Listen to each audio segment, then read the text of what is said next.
If you want to block someone on Paramount Plus, follow these simple steps to ensure a smoother viewing experience. Here is how to do it. Step 1. Open the Paramount Plus app.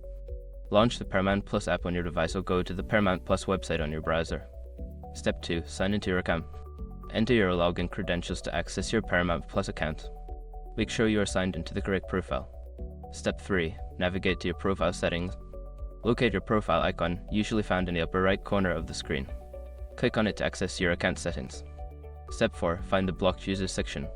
In the account settings, look for a section labeled Blocked Users or Privacy Settings. This is where you can manage your blocked contacts. Step 5. Add users to block list. Enter the username or email of the person you wish to block and confirm the action. This will prevent them from interacting with you on the platform. By following these steps, you can easily block someone on Paramount Plus and enjoy your viewing experience without interruptions.